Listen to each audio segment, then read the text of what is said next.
Hello everyone, চলুন আজ আমি আপনাদের একটা পটলের সবজি বানিয়ে দেখাই। আপনারা তো অনেক পটলের সবজি খেয়েছেন, এইভাবে একটু বানিয়ে খেয়ে দেখবেন, খুব ভালো লাগবে।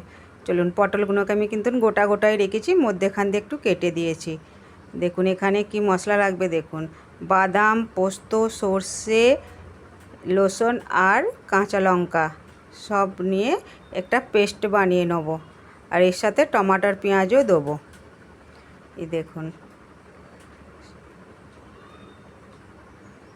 সব মিক্সিং বলে দিয়ে একটা পেস্ট বানিয়ে নেব। দেখুন এখানে টমাটোর আর পেঁয়াজ দিয়ে দিচ্ছি, দিয়ে দেখুন পেস্টটা বেনে গেছে আমাদের। এবার চলুন, কড়াতে তেল দেওয়া হয়ে গেছে, গরম করে এবার পটলগুলোকে দিয়ে দেবো।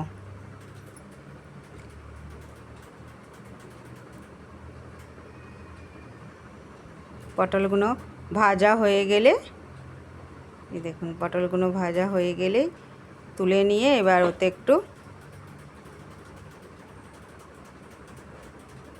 দেখুন পটলগুলো লাল লাল করে ভাজা হয়ে গেছে। এবার এতে একটু কালো জিরে দিয়ে দেবো।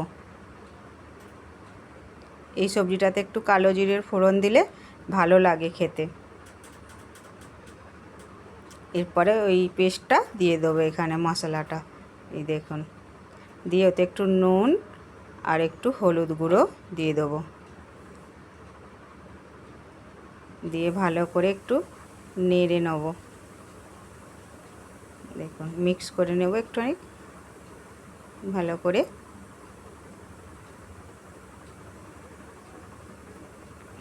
দেখতে পাচ্ছেন মিক্স হয়ে গেছে। এটাকে এবার একটু ঢেকে রেখে দেবো।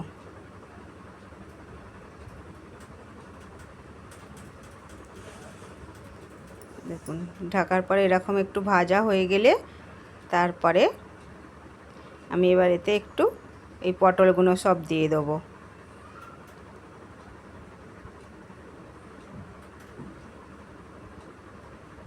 দেখুন পটলগুলো দিয়ে দিচ্ছি। এবার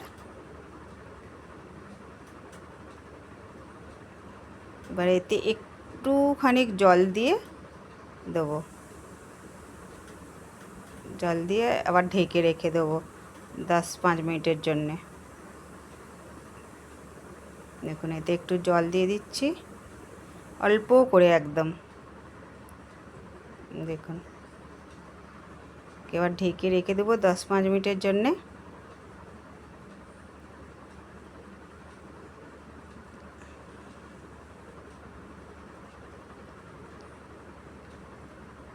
চলুন দেখছেন কি সুন্দর তেল ছেড়ে দিয়েছে এবারে সবজি থেকে।